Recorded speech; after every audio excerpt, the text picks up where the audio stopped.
PETA. What can I say? I never get tired of talking about them. I've had so many episodes about PETA that they've blocked me on Twitter.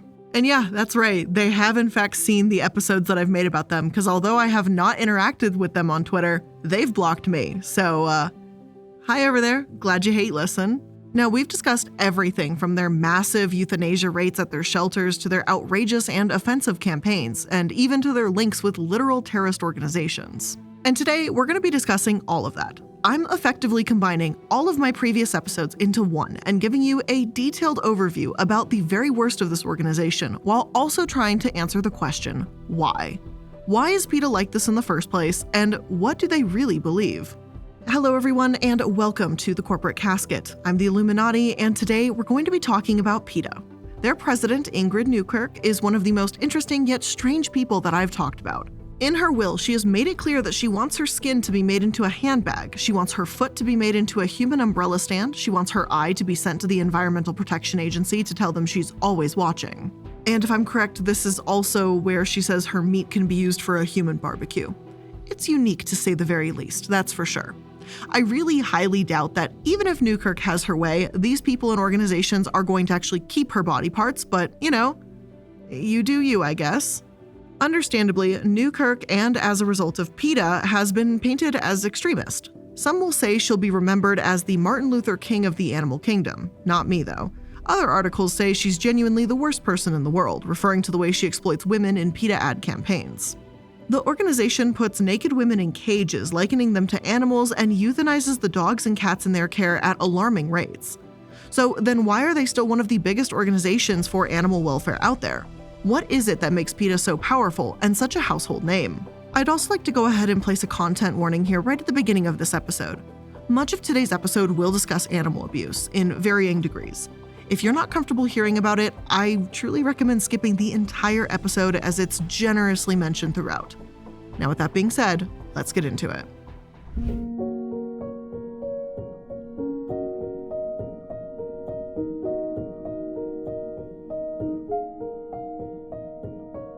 The People for the Ethical Treatment of Animals, also known as PETA, was founded in 1980 by Ingrid Newkirk and Alex Pacheco. Although these days you probably know them for their extreme stances, like saying we shouldn't own pets at all, in the early years they were mostly known for exposing animal testing. They were also appealing to cosmetic and pharmaceutical companies to use cruelty-free methods instead. Truly, the PETA of these early years was necessary, worthwhile, and invaluable in terms of animal rights. And this is why it's such a shame that they've fallen far from grace. One of their earliest success stories has become infamous, the case of the Silver Spring monkeys.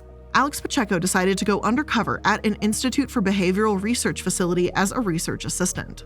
There, monkeys were being surgically crippled to monitor the rehabilitation of impaired limbs, and while IBR wasn't hiring assistants, Alex became a volunteer to get to the bottom of the mistreatment. He described their condition as follows. I saw filth caked on the wire of the cages, feces piled in the bottom, urine and rust encrusting every surface. There, amid this rotting stench, sat 16 crab-eating macaques and 1 rhesus monkey, their lives limited to metal boxes just 17 3/4 inches wide. There was nothing for the animals to sit on but the jagged wires of the old cages. A monkey named Sarah, then 8 years old, had been alone in her cage since she was 1 day old. 39 of the fingers on the monkey's deafferented hands were severely deformed or missing, having been either torn or bitten off. This case was unprecedented and served as the catalyst for becoming the massive organization they are today. Raids on animal labs just weren't being done at the time. For PETA to be the first to initiate this was absolutely monumental. Those that took part in this situation, like Lieutenant Swain, who led the raiding party, said it was nothing like I had ever been in. Quote, I've worked in murder, narcotics, in vice, but this was the first time I went into a room and I felt legitimately concerned for my health just being there. Yet, despite this being a great deed, signs of PETA having a self-serving angle or a need for the spotlight were already beginning to present themselves, even in these early stages. As Swain said in the Washington Post, he worked with PETA to plan this raid and safely house the monkeys when it was over. A key element was keeping the process secret until it was over, but PETA didn't do that. Instead, they called reporters and tipped them off about the raid, making an entire spectacle of it. I was mad, Swain recalls. It wasn't appropriate. In fact, it's illegal in Maryland to divulge the existence of a search warrant. Now, I can see why PETA wanted attention on the case, absolutely. There's deserved press to be about it, and it was such an unprecedented event and such an important moment for any animal rights activist. However, did they really do this the right way? By talking about this early, they risk jeopardizing the mission and breaking the law just for the sake of press. In more recent years, it's pretty clear that PETA cares more about attention and shock value than animals themselves. But back in 1981, that shock value launched their organization, even if it broke the law and didn't change anything about the monkeys' rescue itself. But here's the thing, the case didn't end here at this magical moment where they were rescued. The monkeys were kidnapped, some were subjected to more experimentation, and there were legal battles over the monkeys with both research organizations and animal rights ones accusing the other of exploitation. A British scientific magazine, Nature magazine, called the monkeys the most celebrated icons of the US animal rights movement, and a variety of protests took place. The battle even reached the Supreme Court a decade later, where animal rights activists won custody of the remaining monkeys. Only about 7 of the 17 remained after 10 died of natural or government-funded experiment causes since that raid. PETA went undercover again and in the early 2000s went to a slaughterhouse. The New York Times said that the animal rights activists finally managed to be taken seriously after releasing videotapes from a hidden camera in a slaughterhouse that kills chickens for KFC. While animal death is to be expected in a literal slaughterhouse, workers stomping on chickens, flinging them into walls, and, let me warn you about this just for a moment, a worker literally tearing the head off of a bird to write graffiti and squeezing the birds until they exploded was absolutely not expected. This crossed a line between killing chickens for their meat and straight-up sadistic, horrific acts of brutality. There have been various moments like this throughout the years, PETA occasionally opening the public's eyes to abuse and the public reacting accordingly. Yet, strangely, PETA has been heavily taken at their word, seemingly not even questioned or fact-checked. In 2013, they released a video that yet again shocked and horrified many, footage of various Angora rabbits screaming as their hair was ripped out. According to PETA, this process was repeated every 70 to 75 days, and about 60% of the rabbits tormented in this way died after just a year or two. As a massive part of the world's Angora comes from China, PETA implied that most of the Angora on the market is collected in this very brutal way. There were a few doubts about this footage when it was released, though. The author of Truth About Fur argued that no one actually wanting to make money would pluck a rabbit this way because it would damage their coat and reduce its quality. Another website called Windle Wabbits showed footage of how they claim shearing and cutting the fur of an Angola rabbit actually works, and they too said they believed PETA's footage was staged.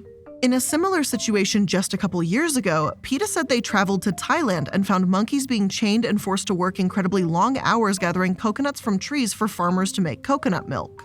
The footage here too was heart-wrenching, but brought into question. NPR argued years prior that the monkeys were working animals yet pets in the way that a sheepdog might herd livestock. While abuse cases do exist, that doesn't necessarily make the entire industry an abusive one, though they did concede that young monkeys were taken from the wild and that wasn't acceptable. Others within the industry itself has said that tools which can gather far more coconuts at once are popular, and while monkeys may still be used from time to time, it's becoming less prevalent. I don't doubt that horrific animal abuses exist within working animal trades. Animal abuse is in far more places than we'd like to consider, honestly. However, as I was researching the Angola video, every source that referenced how horrible this treatment was right back to PETA. They weren't really double-checked. And to me, it feels like the public became so outraged at this that brands like Calvin Klein, H&M, Zara, and Tommy Hilfiger reacted quickly to look progressive. They banned the wool because people were furious about it. PETA received a pat on the back for bringing our attention to it, and that was that. Similar events have happened with coconut milk, and large brands banning the brands that source coconut milk from Thailand if there might be monkey labor involved. So why is this a bad thing? Because it doesn't seem that way. Why not ban everything that could involve animal abuse? Well, the bigger issue here is this is putting a band-aid on the actual problem. This attention doesn't solve anything. PETA has conducted these investigations and spurred people on to never use Angola wool again. But what about the farmers using safe practices that may now be out of work? What about those dozens and dozens, maybe hundreds of rabbits that they now have no need for? Where do those rabbits go if they shut down the Angola trade? And this is one of the issues that I have with PETA, and it's one of these extreme mindsets of boycott everything, is because it also doesn't present a safe solution or safe alternative. Instead, I feel like advocating for checks on potentially harmful farms or advocating for regulated farming practices is more effective in the long term. A temporary outrage is just that. It's temporary. It will go away. People will forget about it. You don't hear people talking about monkeys and coconuts anymore, and you don't hear people talking about rabbits and fur.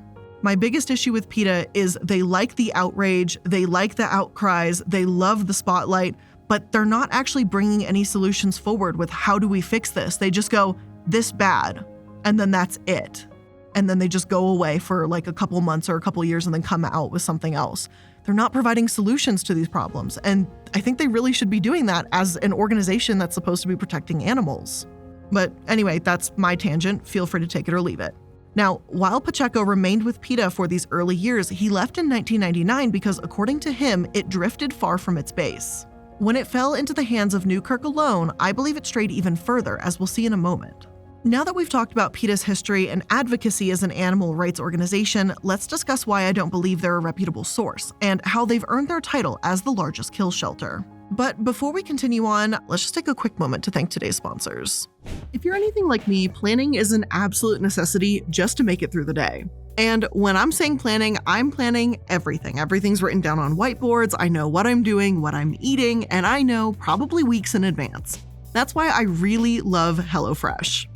Hellofresh delivers fresh, pre-portioned ingredients to your door every single week, or if you don't want to do every single week, they can do it whenever it works for your schedule, which is great for someone like me.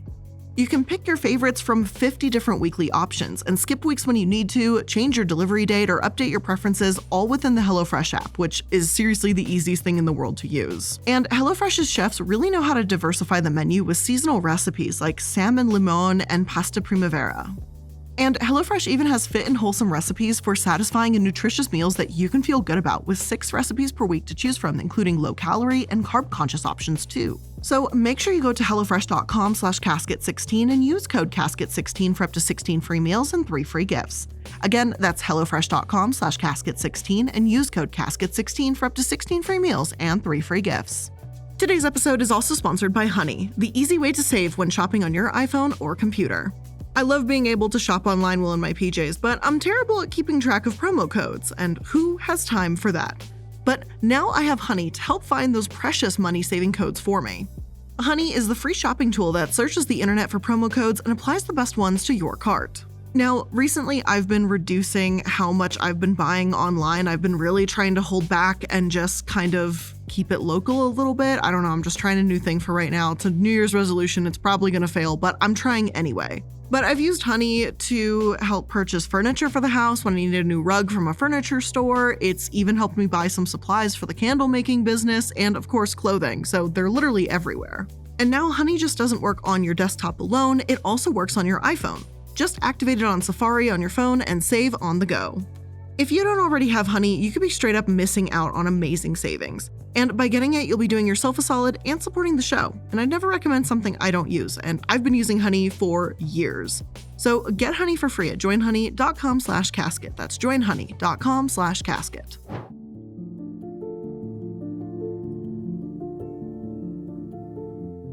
Before we talk about PETA's shelter, let's explain the difference between a kill and no-kill shelter, or as they're known, open versus closed admission shelters. An open admission shelter takes every animal in need and tries to find them loving homes. The APA, or Animal Protective Association, is an open admission shelter that receives about 4,500 animals a year, and in 2021, 97% were adopted. Yet, they aren't defined as no-kill because while euthanasia is the last resort, sometimes it's used for animals that are suffering or dangerous. Limited admission shelters will typically take in animals that they believe can be adopted, hence why they refer to themselves as a no-kill shelter. It's fantastic that no-kill shelters won't treat euthanasia as an option, but for any of you out there who think it means that they won't give up on a difficult animal, they often aren't admitting those that are very difficult cases to begin with. And of course, I do want to notate that these are really broad definitions. I want to make this point because when we hear kill shelter, the image in our head may be of nothing more than a dingy pound where animals are put down at alarming rates. And this isn't the case for many open admission shelters that do strive to help animals in their care. Because animal overpopulation is such a problem, this may be another reason that open admission shelters put down animals. Many of them that I've found do believe in spay and neuter programs, which also helps to curb this issue. Regardless of what you personally believe about open and limited admission shelters, this is why PETA argued that they need to exist as an open admission shelter. They refuse to turn away any animal. And I don't disagree with that necessarily, but you would think that PETA, a massive and staunch animal advocate, would do everything in their power to make sure their numbers are in favor of animals as much as possible. If some organizations, such as the APA, can adopt 97% of the animals that come to them, then PETA, who collected $42 million in the year 2015 alone, should be able to do the same. And hey, 42 million, that's a really sweet number, right? I'd like to have $42 million. I don't think I'll ever see that in my lifetime, but that would be pretty sick. Do you know what they do with $42 million? Well, let's take a peek. So instead of maybe using that money to go towards more animal welfare, opening up more shelters, all that good stuff, they actually spend a ton of that money on criminal and legal defenses. Now, if they're going to spend so much of their money on attorneys, they better be backing their legal claims up. Sometimes they do win, like when they slammed the Tiger King himself with an Endangered Species Act lawsuit for failing to properly care for his animals. Sometimes they don't, like when a zoo accused them of defamation or when they've accused horseback riders of animal cruelty. And of course, some believe their lawsuits are utterly ridiculous, like when they sued photographer David Slater, for example. A monkey took a selfie with David's camera, which he sold on his website. PETA fired back, saying that the monkey's copyright rights had been violated. But surely not all of that $42 million is getting spent on lawsuits. Some frivolous, some not, and surely PETA is spending enough of it to keep the animals in their care safe, right? Well, unfortunately, that's also not the case. PETA has a lengthy history of putting down the overwhelming majority of animals in their care. In 2011, they impounded 760 dogs and euthanized 713. Of those 760, only 19 were adopted, and the remaining ones that lived and weren't killed were sent off to other shelters. They also impounded a total of 1,211 cats that year, and 1,198 were euthanized, 8 were transferred, and only 5 got homes. If you'd like to know what that means in statistics, this makes the adoption rate a whopping 2.5% for dogs and less than 0.5% for cats. Nathan Winograd, a Stanford graduate and former corporate lawyer, argues that their kill rate isn't due to laziness or poor management, but something more nefarious. He claims that founder Ingrid Newkirk is a disturbed person and a shameless animal killer, comparing her to nurses to get a thrill from killing their patients. In addition, Nathan made it a point to mention how the numbers PETA will typically report come from Virginia, a state that compiled data for animals taken into custody for the purpose of adoption. Therefore, the claim they kill so many unadoptable animals is, as Winograd alleges, a downright lie. He says, "It is a lie because rescue groups and individuals have come forward stating that the animals they gave PETA were healthy and adoptable. It is a lie because testimony under oath in court from a veterinarian showed that PETA was given healthy and adoptable animals who were later found dead by PETA's hands, their bodies unceremoniously thrown away in a supermarket dumpster." PETA believes that in a perfect world, we wouldn't have pets, and that the very word pet objectifies them. So when I learned about their high euthanasia rates in my previous episodes, a part of me wondered if they had just been doing this because they just don't believe in pets in general. However, if Winograd is right and the founder of PETA is, in essence, a nurse killing her patients, then they have an even bigger, disturbing, and systemic problem on their hands. For years now, news articles and animal rights activists have questioned the very notion of PETA actually caring about the animals' lives. In 2014, they euthanized more than 80% of the animals in their care, which even prompted lawmakers in Virginia to act and define a private animal shelter as a place where the primary mission is to find permanent homes for animals.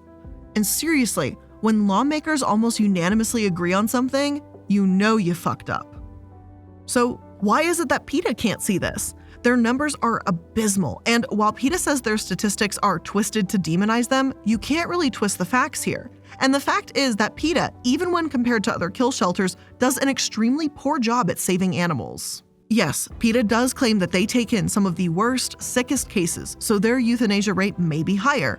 But they're also, by their own admission, have taken in loving and adoptable animals that they've killed because they couldn't find them a home. And personally, I'd be curious to know how hard they were actually trying to find these pets homes and how long they were actually willing to wait before killing them off. In one particularly infamous case in the 2010s, PETA seized an unattended Chihuahua and put it down the same day, breaking Virginia's required 5-day grace period.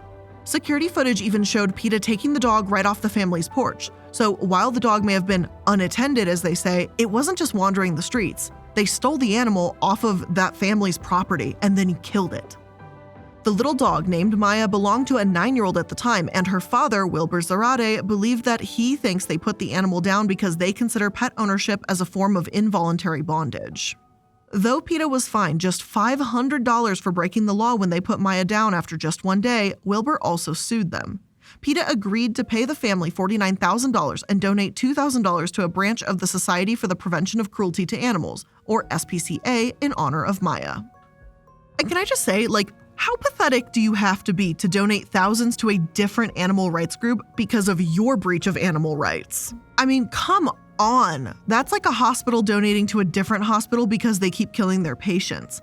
It just baffles me that they're still in operation. They might bring awareness to some causes with their undercover videos, but even those are debated.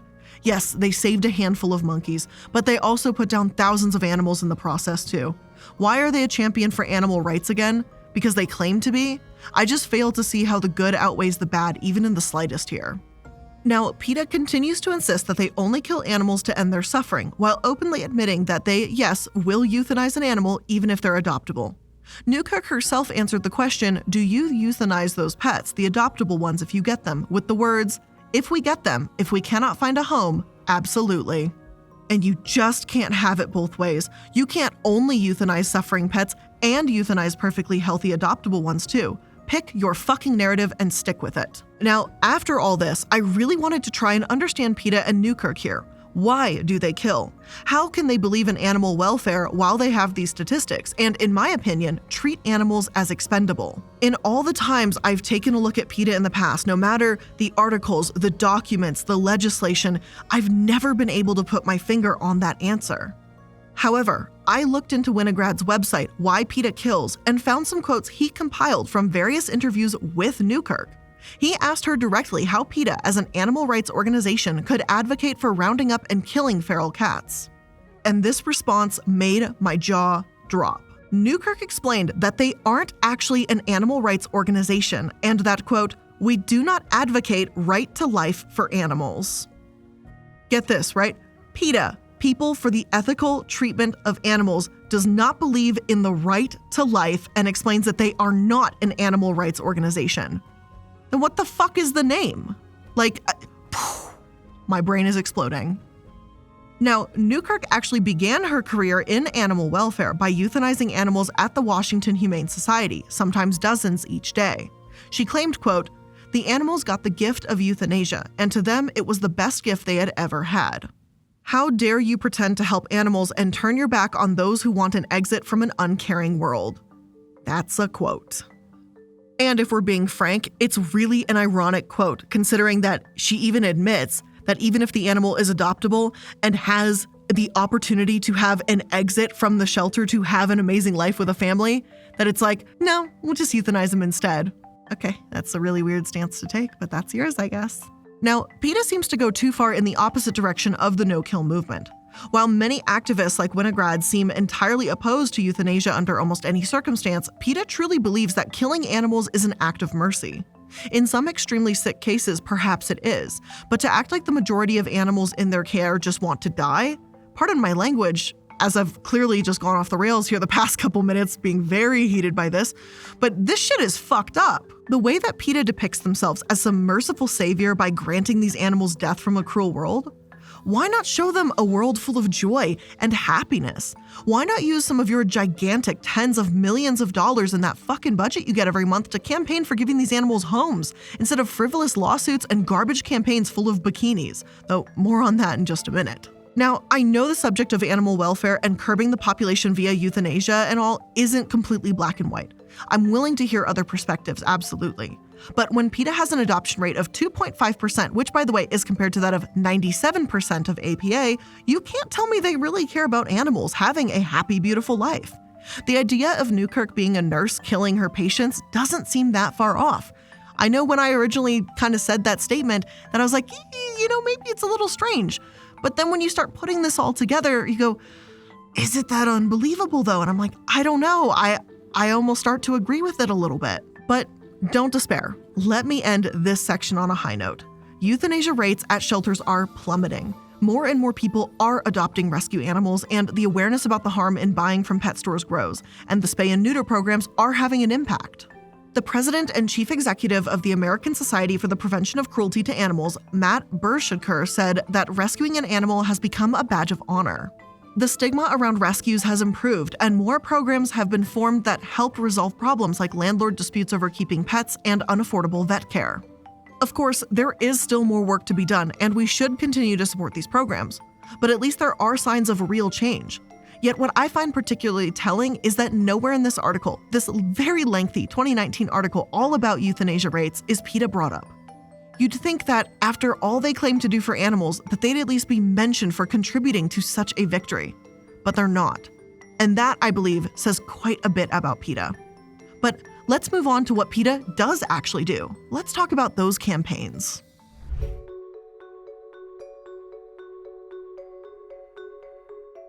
PETA has run a number of campaigns that have plenty of shock factor, but fail to actually send any message. They often use sexual imagery, like one old advertisement that featured Joanna Krupa posing nude, a crucifix over her crotch and breasts with the message, "Be an angel for animals," printed below. Whether you find this offensive, like the Catholic Church did, or just laughable or somewhere in between, it's not like this advertisement does anything for animal welfare. It might catch someone's eye, but it doesn't tell anyone how to help animals or why animals need help in the first place. There's no call to action here, it's just naked woman with cross, animals. Like, okay. The same thing could be said of their advertisement that featured Pamela Anderson labeled as if she were a cow with the words round, rump, rib, breast, etc. drawn onto a photo of her. This ad was actually banned for sexism in Montreal, and another one of their campaigns comparing chickens in cages to the Holocaust was banned by Germany's High Court, and I think that's pretty obvious as to why. PETA also dressed up as Klan members for a publicity stunt at the Westminster Dog Show, seemingly trying to send the message about breeding for superiority. And I don't know, dressing up as the Ku Klux Klan has never worked out well for anybody, so why? They also released a 30-second ad featuring a woman in a neck brace back in 2012. In it, the narrator said that Jessica suffered from BWVAKT boom. Boyfriend went vegan and knocked the bottom out of me. So, not only do their commercials consistently objectify women, but they make light of racism and sexual abuse too. And I get that they're trying to grab attention, but nowhere in these ads do I feel like someone is going to walk away wanting to treat animals better. Aside from how blatantly offensive and belittling they are, they divert people away from the real problem. If anyone should be able to run a successful campaign, you'd think it would be one of the most well-known animal organizations out there. Maybe you'd think that PETA would decide to hire a new marketing team when their campaigns are so hated by people actually helping animals, but they don't. Many of their campaigns seem to imply that those who aren't vegan hate animals, neglecting to mention any nuance or gray area. Some people can't be vegan and need meat in their diet. Others can't afford to be vegan. But PETA doesn't really recognize or care about this. Their ads aren't just meant to shock, awe, or disgust, but to guilt, too. They've adopted just about everything from sexual assault to autism, implying that autism can be caused by dairy products in one of their advertisements that replaced the "Got Milk" slogan with "Got Autism." So that was a thing too, FYI. Again, really doing a great job at infuriating people there with your offensive language. Not a great job at sending well-informed messages, though. But here's the question. Do these campaigns work? While I would say no, and many of my friends around me would also say, no, these are ridiculous, ultimately they have to be successful in some regard, otherwise PETA wouldn't keep using them, at least that's my assumption. While these ads aren't saving animals or earning them respect, it does get them attention. They have 9 million members and supporters around the world that feel the way they do. That's quite a bit of attention. There have been a few campaigns that are, as Forbes puts it, revoltingly effective that do get a message across without insulting someone. In one such example, it was the Behind the Leather campaign, in which PETA created a pop-up store full of leather products, only for each one to have blood, intestines, or gore on it in some way to illustrate that the leather came from a living animal. Other studies, such as ones discussed in Brisbane Times, state that the effects of PETA's advertisements led to participants believing the message was dehumanizing and inconsistent with any sort of ethical act. The School of Psychology honorary research fellow Dr. Renata Bongiorno conducted this study at the University of Queensland, and she explained, "They've indicated that sex is the only thing that gets attention, but humans are a bit more complicated than that. Sexualization might get attention, but our study shows that people would reduce their support for an ethical cause. It's a lazy approach to use provocative campaigns without worrying about the effect it's having on your audience. It seems to me like Peta, and Ingrid Newkirk primarily, are so radical and outrageous in their beliefs that they'd rather find people who agree with them and continue to make shocking and isolating statements than actually make real change for animals.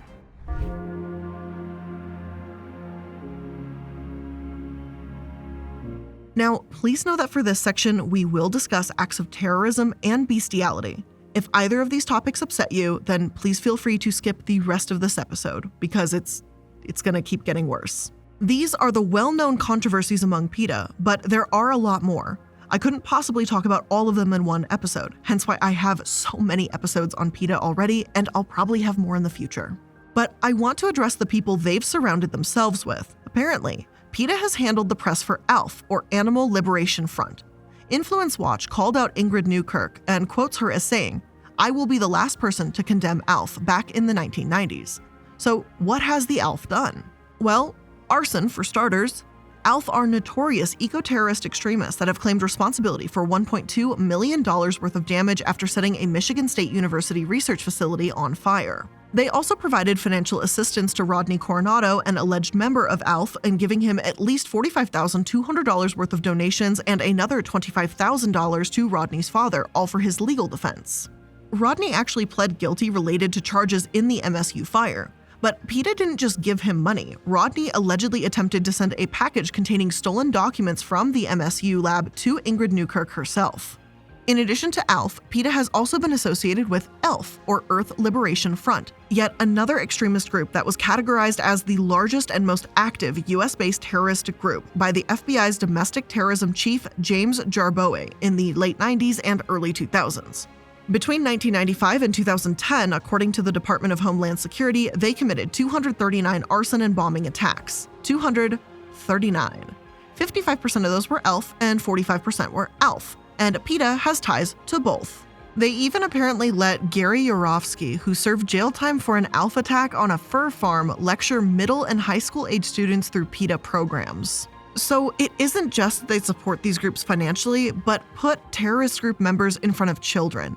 And that's wild to me. Though I suppose it shouldn't be that surprising when their vegan campaign director, Bruce Friedrich, around this time in 2001 said this: "Blowing stuff up and smashing windows is a great way to bring about animal liberation. It would be great if all the fast food outlets, slaughterhouses, these laboratories, and banks who fund them exploded tomorrow." Now, when PETA isn't supporting terrorists, they've terrorized people in their own way, like doxing young Yale researcher Christine Lattin. According to her, she put a tiny amount of oil into the food of captured wild sparrows to research health problems and deaths in wild dolphins and sea turtles. Her research has been important to understand oil exposure to potentially help animals in the future. But PETA spread the falsehood that her experiments were curiosity-driven with no meaningful application. But it gets better, or worse, I should say.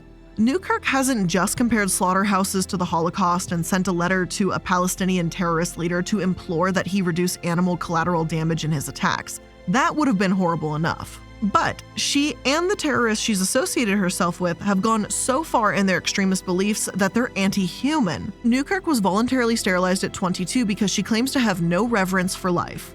And that's her words, not mine. Of course, it is her body and her choice, and if she doesn't want to have children, that's cool. I'm in the same boat. I don't want kids either. But for her to say she has no reverence for human life is kind of sickening. And she's allegedly agreed with bestiality too, so I'm just going to go ahead and read this quote. Because, if a girl gets sexual pleasure from riding a horse, does the horse suffer? If not, who cares? If you French kiss your dog and he or she thinks it's great, is it wrong? We believe all exploitation and abuse is wrong. If it isn't exploitation and abuse, it may not be wrong. Newkirk wrote in a letter to the editor of this particular Toronto column and said that she doesn't condone bestiality, citing a case when a man forced himself upon small dogs and chickens, rupturing their organs in the process. She claims to have only meant this in the case of a dog absent-mindedly humping a leg or things of that nature. But to say those things in context of a discussion on bestiality and to support other activists who have condoned it? I don't know. I don't see why she says the concept of consent with animals is different. It's not. Animals can't consent to sex acts with humans. Period. And when it comes down to it, and in my personal beliefs, my opinion here, PETA is incredibly sick and twisted. On one hand, they put animals on the level as humans, believing we can't own them, acting like they have rights to copyright and things of that nature. They seemingly revere animals so much that even when humans are dying in terrorist attacks, they ask the terrorist, oh hey, try not to kill too many animals, thanks, but yeah, the humans, go off. But all the while, they mercy kill animals at higher rates in their shelters than any other open admission shelters. The more I look into them, the more it feels like Newkirk believes she's some weird savior, some nurse that's killing their patients for the benefit of God and glory or whatever. I could be wrong, and again, my opinion's here.